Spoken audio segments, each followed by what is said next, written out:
अस्सलाम वालेकुम, मैं हूं खालिद महमूद और आप देख रहे हैं न्यूज़ मैसेज। कुंजा प्रेस क्लब ने कुंजा और इसके गिरदोनवा से अहम शख्सियात से मुलाकात का सिलसिला शुरू किया है ताकि अहले इलाका ऐसी शख्सियात से आगाह हो सकें जो कि अहले इलाका के लिए खिदमत का जज्बा रखते हैं। आज जिस शख्सियत को मदऊ किया गया है इनका नाम मोहम्मद अफजार रंजा है। जब मोहम्मद अफजार रंजा प्रेस क्लब कुंजा तशरीफ़ लाए तो प्रेस क्लब के सदर जनाब शहबाज सरवर भट्ट और उनकी टीम ने उनका भरपूर इस्तकबाल किया। अफजार रंजा साहब अरसा दराज से दीनी समाजी तलीमी खिदमात देने में सरगर्म हैं। जमात अहले सुन्नत के नाज़म की हैसियत से खिदमात दे रहे हैं। इसके अलावा अंजुमन तुलबा इस्लाम और प्राइवेट स्कूल मैनेजमेंट एसोसिएशन के सदर भी रह चुके हैं। जनाब अफजार रंजा साहब आज हमारे प्रेस क्लब की जीनत बने हैं। हम उन्हें दिल की अथाह गहराइयों से खुशामदीद कहते हैं और जनाब सदर की जानब से, हमारी पूरी कैबिनेट की जानब से रंजा साहब आपको हम तहे दिल से वेलकम कहते हैं। मैं दावत दूंगा पहले सवाल के लिए जनाब सदर प्रेस क्लब कुंजा शहबाज सरवर भट्ट साहब को कि वो रंजा साहब से सवालात का सिलसिला शुरू करें। मैं रंजा नाज़म जमात अहले सुन्नत और प्राइवेट स्कूल एसोसिएशन के लिए बड़े उम्मीदवार हैं तो कुंजा प्रेस क्लब में खुशामदीद कहता हूँ। रंजा साहब हमारे दोस्त हैं और बहुत ही अच्छी तबीयत के मालिक हैं। हर किसी से ये ताउन करते हैं और हर किसी के दुख सुख में शरीक होते हैं। जी रंजा साहब, सबसे पहले आप मुझे बताएं कि आपने अपनी इब्तदाई तालीम हुआ वो कहाँ से हासिल की? सबसे पहले तो मैं प्रेस क्लब कुंजा का बहुत ज़्यादा मशहूर हूँ, ख़ासकर सदर प्रेस क्लब कुंजा जनाब ब्रदर शहबाज सरवर भट्ट साहब, जनाब सलीम अशरफ फारूकी साहब और जनाब खालिद अतारी साहब, तैयब साहब और मीडिया के और प्रेस के मैं समझता हूँ कि ये भी अब कुंजा की जान है, जनाब शफरान साहब। और इन्हें याद है कि ये मेरे स्टूडेंट भी हैं, मैं इनका उस्ताद हूँ। बहरहाल अल्लाह ताला का ख़ास फजल है कि इसी कुंजा से भी मैंने तालीम हासिल की। स्टार्ट में चंद क्लासें मैंने ये जो गर्ल्स स्कूल है बोर्डिंग, पहली 2-3 क्लासें यहाँ से, उसके बाद इस्लामिया स्कूल से मैट्रिक 1984 में किया। फिर कॉमर्स कॉलेज गुजरात से BCom किया, फिर साइंस कॉलेज से मैंने ग्रेजुएशन की, फिर पंजाब यूनिवर्सिटी से MA किया। रंजा साहब ये फरमाइएगा, आप किसी ज़माने में बॉडी बिल्डर भी रहे, आपने जनाब बॉडी बिल्डिंग को कुंजा में फ़रोग दिया। तब का एक ऐसा नौजवान जो बड़ा जहली किस्म का नौजवान था, आज वो जमात अहले सुन्नत का सरबराह भी है, आज वो दूसरे मामलात भी करता है। तो सारी ये ज़िंदगी में चेंज कैसे आया? बॉडी बिल्डिंग की दुनिया, वो जनाब वो खूबसूरत से नज़ारे और उसके बाद आज की ये दुनिया, ये सारी ये कैसे तब्दीली कैसे है? अल्हम्दुलिल्लाह मेरे वालिद मोहतरम जनाब चौधरी मोहम्मद अशरफ रंजा साहब, वो भी नहायती मिलनसार और माशरे में उन्होंने बड़ी अच्छी ज़िंदगी गुजारी। बैंकिंग की ज़िंदगी थी, साथ साथ वो बिज़नेस भी करते और उनकी समझने की तरबियत के वो उनकी कोशिश रही कि जो लुक़मा हलाल है वो हमें खिलाते। तो स्कूल टाइम से लेकर, यानी स्कूल टाइम से ही तकरीबन 1982 उस वक्त ये बॉडी बिल्डिंग का जो शौक़ था, या स्कूल की जो टीम थी कबड्डी की, उसमें भी कबड्डी खेलने का मौका मिलता रहा।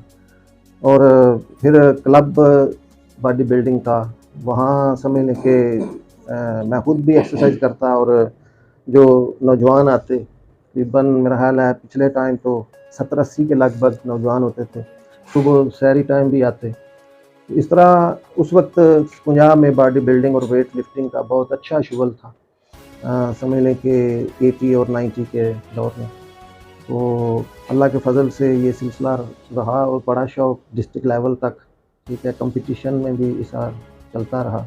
तो कबड्डी, कुश्ती और ये बॉडी बिल्डिंग, वेट लिफ्टिंग, ये मेरा शुगल रहा है।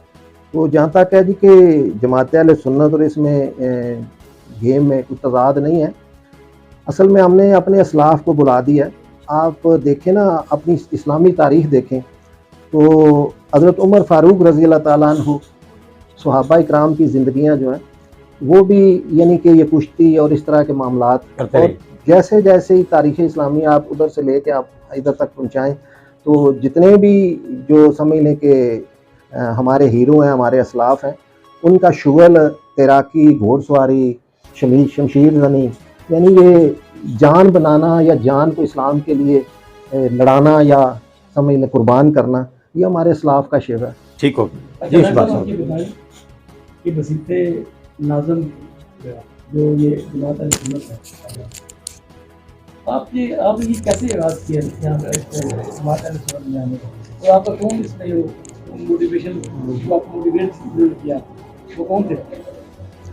असल में जब मैं कॉलेज गया हूँ 84 में, तो 85 में पंजाब में जो है ना ATI का पहला यूनिट बना।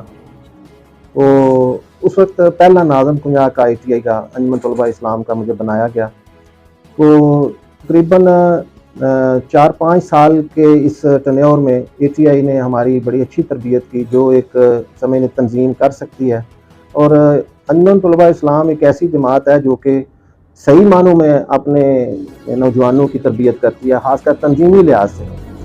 तो वही था कि 90 में यानी 1990 में मैं डिस्ट्रिक्ट प्रेसिडेंट, उस वक्त मंडी ज़िला नहीं था, मलकवाल तक हमारा सिलसिला था।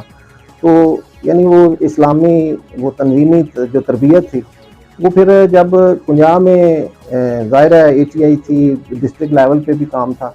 तो जमात अहले सुन्नत से पहले मिलाद कमेटी, मिनाजुल कुरान, दावत इस्लामी, जितने भी हमारे ये मकतबा फ़िक्र के समझ लें कि प्लेटफार्म है, इनमें मुझे काम करने का, खिदमत करने का मौका मिला। तो 2002 में बाकायदा तौर पर जमात अहले सुन्नत का मैं मेंबर बना और उस वक्त मुझे ऑर्गेनाइज़र बनाया गया जमात अहले सुन्नत का। और उस वक्त 2002 में पूरे कुंजा से मैंने मेंबरशिप करके तो जमात अहले सुन्नत ऑर्गेनाइज़ की। उस वक्त पीर सैयद खादम शाह साहब को सदर बनाया गया और उनके साथ नाज़म मुझे बनाया गया। तो उस वक्त से लेकर अब तक आज 2023 है, तो तकरीबन मेरा ख्याल है 1 या 2 टन्योर छोड़ के सदर मेरे साथ सैयद खादम शाह भी रहे, फिर ख्वाजा सैफ़ी साहब भी रहे, फिर हाजी नूर साहब भी रहे, उसके अलावा करीमी साहब भी एक टन्योर में मेरे साथ सदर रहे। पीर सैयद रहमत शाह साहब अब भी मेरे साथ सदर हैं। इस पिछले 3 साल मैं सदर रहा हूँ और उससे पीछे जो है वो पीर सैयद रहमत शाह साहब के साथ भी मैं नाज़म रहा। अच्छा, तो आप अभी माजी करीब में जब आपकी जो तंजीम बनी थी, उस वक्त तो प्रेसिडेंट कोई और थे, तो क्या माजरा हो रहा खुद की तंजीम तोड़ दी, वो क्या माजरा? देखिए, ये मैंने जब पहले बताया कि जो तंजीमी सूरत हाल होती है ना जी, या तंजीमी दस्तूर अमल जो है, वो जो लोग इसको सही स्टडी नहीं करते या तरबियत याफ्ता नहीं होते, उनके साथ ये मामला पेश आ ही जाता है। तो मैं इस पे ज़्यादा कमेंट्स नहीं करूँगा, आप इससे पहले वाकिफ़ हैं, लेकिन थोड़ा सा आपने सवाल किया तो ये ज़रूर बता दूँगा कि जो जिनको सदर बनाया गया उनकी ख्वाहिश पे, ठीक है, और उन्होंने बाकायदा वो मेरा ख्याल है किसी हद तक लॉबिंग भी की होगी, जो मेरी इंफॉर्मेशन है। लेकिन ये है कि वो सदर बने, उन्हें सब ने सदर तस्लीम किया और उन्हें हर हद तक इताअत अमीर का यकीन दिलाया। और 2-3 माह जो वो सदर रहे हैं, तो उनके साथ हर किसी ने यानी अच्छा सलूक किया, उनकी बात मानी।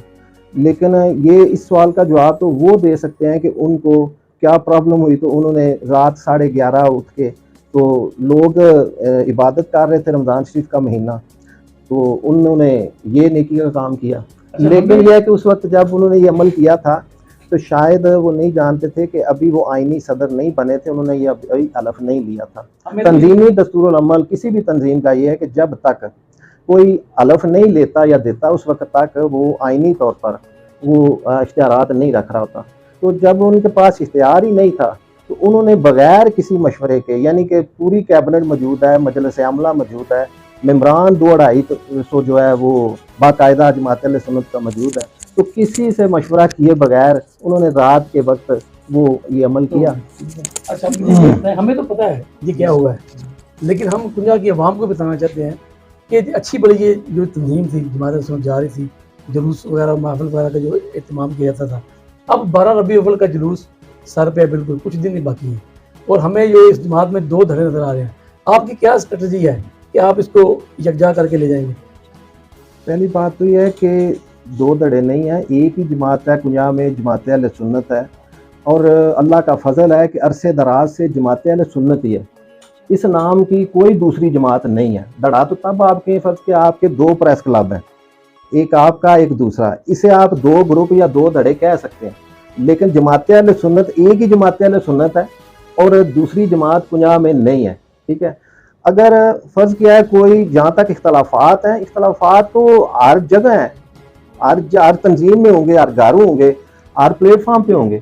तो इख्तलाफात जो हैं ये ज़हनी या किसी भी किस्म के, ये एक हुसन भी है और ये एक बाज़ औक़ात तंजीम को, तहरीक को आगे बढ़ाने के लिए भी एक सबब बनते हैं। नहीं, आप तो ये कह रहे हैं कि तंजीम जो है एक ही है, लेकिन आपके जो डिस्ट्रिक्ट गुजरात के अहदेदार हैं वो उन्होंने वक्त फ़क्त यहाँ का दौरा किया है और आपके दूसरे धड़े के साथ मीटिंग की। आप चाहे कहें कि धड़ा कोई नहीं है, लेकिन धड़े तो है ना, ये तो नजर आ रहे हैं सबको। नहीं, मैं इसलिए ये पूछ रहा हूँ कि आप किस जगह पे खड़े हैं इस मामले में? देखें, जहाँ तक हमारा डिस्ट्रिक्ट का मामला है, डिस्ट्रिक्ट हमारे राब्ते में है और अगर डिस्ट्रिक्ट ने इधर दौरा किया है तो अगर हमारे किसी साथी से, किसी कारकुन से या किसी रहनुमा से उन्होंने मुलाकात की है तो बाकायदा उनकी हमारे साथ भी मुलाकात है और राब्ता है। और वो बाकायदा जो हमारी, मैं अब नाज़िम हूँ, मेरे साथ भी सैयद रहमत शाह साहब सदर हैं या पूरी कैबिनेट है, पूरी तंजीम है, तो वो उनका इत्मीनान में हासिल है। ठीक है, और वो बाकायदा मुझे इस बात पे शाबाश, और जो हमारी अब तो सोशल मीडिया का दौर है, जो भी हमारे प्रोग्राम्स हैं वो बाकायदा हम उन्हें भेजते रहते हैं और वो खुश हैं हमसे। ये तो आपकी बात ठीक है बिल्कुल, कि जो दूसरा धड़ा जिसको हम कह रहे हैं उन्होंने अभी क्यों अपनी बॉडी पे अनाउंस नहीं की, लेकिन वो नजर तो धड़ा आ रहा है वो, ये क्योंकि वो आपसे बिल्कुल लहदा होकर वो मीटिंग्स कर रहे हैं और मेरे ख्याल में वो जुलूस निकालने का भी कोई अंदाजा ज़्यादा सोच रहे हैं। मैं इस पे बात कर रहा हूँ। देखें शहबाज साहब, अल्लाह ताला ने कुरान पाक और साहिब कुरान की इस्मत का, इज़्ज़त नमूस का, हिफाजत का ज़िम्मा अपने सर लिया हुआ है। और जो आप खुद जानते हैं, अरसे दराज से कुंजा की तारीख है कि जो 12 रबीउल अव्वल का मरकज़ी जुलूस है वो एक ही है। अगर कोई अपनी ज़ाती अना या ज़ाती नफसानी तशफ़ी के लिए जुलूस को तकसीम करने की या इसको नुकसान पहुँचाने की कोशिश करेगा तो अल्लाह रसूल जो है उसने ज़िम्मा लिया हुआ। मैं या आप इसकी, मैं नहीं समझता कि हम कोई बड़ी बात करें कि जी ये होगा वो होगा। अगर कोई आपकी इन्फॉर्मेशन में है तो अल्लाह, मैं तो ये दुआ करूँगा, आप भी दुआ करें कि अगर कोई बंदा कोई इंतशारी सूरत हाल में है या फ़र्ज़ किया जुलूस को कम अज़ कम देखें कि हमारी ये इबादत है, हमारा ये एक सिस्टम है कि इसको हमने इसको खूबसूरत करना है, इसको ज़्यादा से ज़्यादा करना है। तो अगर इसकी कमी का कोई सोच रहा है, इसको तकसीम करने का सोच रहा है, 2 करने का सोच रहा है, तो अल्लाह ताला उन्हें हिदायत दे। अच्छा, मेरे जो इल्म के मुताबिक आपके मंशूर में ये चीज़ है कि कोई बंदा खुद किसी ओहदे के लिए खुद को पेश नहीं कर सकता, ये आपका जो मंशूर है। लेकिन अभी खुद कह रहे हैं कि उन्होंने जो पिछले साबका जो सदर थे जिन्होंने ये तंजीम तोड़ी थी, उन्होंने लॉबिंग की थी अपने लिए ताकि मुझे सदर बनाओ, फिर भी आप कैसे सदर चुन लिया? और जो ऑन दी रिकॉर्ड है, अल्लाह मुझे वो तौफीक ना दे कि मैं बलाफबाजी करूं। तो चूँकि अरसे दराज से मेरी अब 53 साल के लगभग उम्र हो रही है, तो 1984-85 से मैं तंजीम में ATI, मिलाद कमेटी, मिनाजुल कुरान, दावत इस्लामी या फ़र्ज़ किया जमात अहले सुन्नत यानी मजहबी जमातों में, सियासत भी दीन का हिस्सा है, उसका भी मैंने चस्का इलेक्शन लड़ा है, लेकिन दीनी जमात में और ख़ासकर अदबी और इल्मी तंजीमों में मुझे काम करने का, खिदमत करने का मौका मिल रहा है। तो बहरहाल शहबाज साहब का जो सवाल है कि उनका क्या था जी मसला? ये मसला था कि जब आपको पता था कि ये लॉबिंग कर रहे हैं, फिर आपने सदर क्यों, जबकि आपके मंशूर में है कि जो सदर जो ओहदेदार है वो अपने आप को पेश नहीं करेगा, इसमें दूसरे जो उसको नामजद करेंगे। इसमें बात जब आपको पता था कि ये लॉबिंग कर रहे हैं सदारत के लिए, अपने आप को पेश कर रहे हैं, बंदों को कह रहे हैं, तो फिर आपने उनको सदर क्यों चुना था? देखें, ये जमात अहले सुन्नत के दस्तूर और मंशूर में है कि जब तंजीम का टेन्योर पूरा हो जाता है, तंजीम डिज़ाल्व हो जाती है, तो फिर मजलिस आमला जो है और ख़ासकर मजलिस आमला के चेयरमैन, वाइस चेयरमैन वो तंजीम नो करते हैं। तो इसमें इससे पहले हमारे मजलिस आमला के चेयरमैन काफ़ी अर्सा रहे हैं जनाब मोहतरमुल मकाम उनका तल्लक प्रेस क्लब से भी था, आपके भी वो समझ लें कि बुजुर्ग हैं। तो मोहम्मद सिद्दीक बाट साहब, अल्लाह ताला उनको गरीक रहमत करे और उनकी कब्र पर अल्लाह ताला करोड़ हार रहमतों का नज़ूल करे।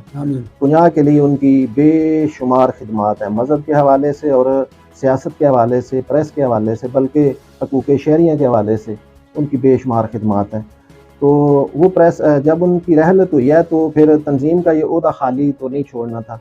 तो इसरार शेख साहब जो हैं प्रोग्रेसिव स्कूल के प्रिंसिपल साहब, उनकी जो समझ लें कि मशावरत हुई कि उनको अब ये जिम्मेदारी दी जाए, वो मान तो नहीं रहे थे, क्योंकि जो आपने बात की है कि मजहबी या समाजी तंजीमें जो हैं, जमात अहले सुन्नत का भी ये दस्तूर है और भी तंजीमों का ये मामला होगा कि अगर कोई ओहदे की ख्वाहिश करता है ना तो वो नाअहल है, उसको तंजीम से वैसे ही फारिग किया जाता है। तो इसमें मेरे नोटिस में पहले तो नहीं था कि ये कोई लॉबिंग है या ख्वाहिश करके ये इन्होंने ये सदारत का ओहदा हासिल किया, ये तो बाद में पता चला। लेकिन मेरे से तो जब पता उन्होंने मशवरा किया जी कि अगर पहले आप सदर हैं तो अब अगर आपको किसी के साथ नाज़म बनाया जाए तो कोई इतराज़। मैंने कहा खुदा के बंदे, ये हम काम कर रहे हैं दीन के लिए और अल्लाह और उसके रसूल की रज़ा के लिए, तो इसमें अगर हमने अपनी अना का मसला बनाना है या अपनी ख्वाहिश का मसला बनाना है तो फिर ये दावा कि हम अल्लाह रसूल के लिए काम करते हैं वो तो फिर मुनासिब नहीं रहेगा। तो पहली बात तो यह है कि मैंने काफ़ी अर्सा काम किया है, तो अब बेहतर यह है कि आप किसी और को जिम्मेदारी दें, ठीक है। तो उन्होंने कहा जी मैं बड़ी कोशिश कर चुका हूँ, लेकिन इस ओहदे के लिए मुझे कोई मौजू बंदा फिल वक्त नहीं नज़र आ रहा, तो आप जब तक कोई ऐसा मामला या इंतज़ाम नहीं होता तो आप मेहरबानी करके ये ना कबूल करें।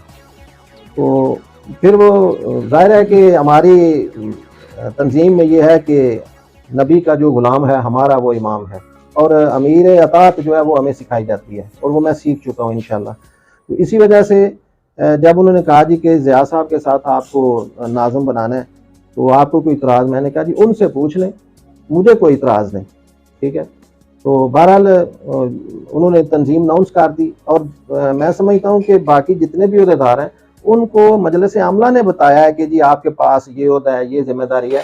किसी को खबर नहीं थी कि उन्होंने मशवरा ज़रूर किया था कि आपको अगर कोई जिम्मेदारी दी जाए तो आप कबूल करेंगे, लेकिन ये नहीं बताया था कि आपको ओहदा कौन सा दिया जाएगा, जिम्मेदारी कौन सी होगी। अच्छा, लेकिन इसके बावजूद भी अब मैं उनके सवाल पर जाऊँगा कि यानी कि बेशक जो आपने कहा कि जी अगर ऐसे मामला थे उनके ज़ातियात के हवाले से तो क्यों ऐसा हुआ, तो सिर्फ जब वो मजलिस अमला जो है जब वो कोशिश कर रहे थे तंजीमें नो की, पूरे शहर में उन्होंने मशावरत की, लोगों से मिले, तो उन्होंने बताया इन लोगों को भी कि शहर में आपकी फ़ज़ा बेहतर नहीं है, लेकिन इसके बावजूद चलें जो लोग राय दे रहे हैं कि जी इत्तेहाद इत्तेफाक की फ़ज़ा बन जाए, तो चलें किसी वक्त कड़वी गोली भी खाई जाती है, चले कड़वी गोली खाई जाए तो इसका हो सकता है अच्छे नताइज हों, लेकिन ये तारीख और अब मैं कुंजा में बैठ के बात कर रहा हूँ, मेरे साथी इधर मौजूद हैं, मेरे ख्याल है खालिद साहब जो हैं ये हमारे मीडिया के भी हैं, प्रेस सेक्रेटरी हैं, ये सारी सूरत इन्हें भी पता है, A to Z इन्हें पता है कि हमने उनको हर तरह की तसल्ली दी, लेकिन इसके बावजूद भी उन्होंने ये यानी किसी पे इत्मीनान नहीं किया। पाक के सर पे रखी गई लेकिन उन्होंने खुद उतार के जो है साइड पर रखी। अच्छा राजा साहब, आप ये बताएं कि हमारे ज़राए के मुताबिक जो शेख इसरार साहब थे उन पे कुछ प्रेशर था और कुछ बैरून मुल्क से भी प्रेशर था, ये क्या मामला है? इसका जवाब बेहतर यह है कि शेख इसरार साहब को जब आप बुलाएंगे ना वो दें, ठीक है, कि उनको किसने प्रेशर डाला था, किस हद तक सच्चाई है वो, हाँ या ना में तो आप जवाब दे सकते हैं जी। आप नाज़िम हैं, ये सदाकत है, इसमें आपकी इंफॉर्मेशन ठीक है। तो आपने ये बाहर के बंदों को क्यों इतना इंटरफेरेंस करने की इजाज़त दी है, वो आपके तंजीमी ढांचे में भी रद्दोबदल करा सके जबकि खुद ओहदेदार नहीं है? नहीं, वो जमात अहले सुन्नत के बाकायदा मेंबर हैं, ठीक है, ओहदेदार नहीं हैं लेकिन मेंबर हैं और जमात अहले सुन्नत के समझ लें कि बड़े अच्छे वो तामन करने वाले हैं। तो इस हवाले से उन्होंने हो सकता है रिक्वेस्ट की हो, या अगली बात मैंने बताया कि क्योंकि मैं बलाफबाजी या इस तरह की बात करने का आदी नहीं। अच्छा राजा साहब, बड़ा इंपॉर्टेंट सवाल है, अभी चंद रोज कबल जब्बो की रोड में एक मस्जिद में एक अहले सुन्नत जमात के जो मौलाना साहब थे उन्होंने सहाबा किराम के बारे में बड़े गलत अल्फाज इस्तेमाल किए हैं और इसके अलावा उन्होंने दूसरे तमाम फ़िरक़ों को दूसरे फिरके हैं, उनको अच्छा खासा नामनासिब जो अल्फाज थे उसके जरिए रगड़ा लगाया है। आप उसके बारे में क्या कहते हैं? क्या आप उसकी मजम्मत करते हैं? जी, मैं उस प्रोग्राम में जो हमारे खतीब थे, हालांकि बड़े वो सुलझे इससे पहले बयान करते हैं और अच्छी फैमिली से तल्लक़ रखने वाले हैं, लेकिन मैं उस दिन ख़ुद परेशान भी था और ताज्जुब भी हुआ कि इनको मुफ्ती साहब को क्या हो गया है कि उनसे ये तवक्को नहीं थी जिस तरह का उन्होंने बयान डिलीवर किया। ठीक है, जहाँ तक मैंने कहा ना कि जमात अहले सुन्नत मसलक हक़ अहले सुन्नत की प्रचार करती है और इस्लाम का जो सही नक्शा है वो पेश करती है। हमारा मसलक जो है वो ऐसा दर्स देता है कि हम किसी के मसलक को छेड़ते नहीं हैं, अपने को छेड़ने नहीं देते।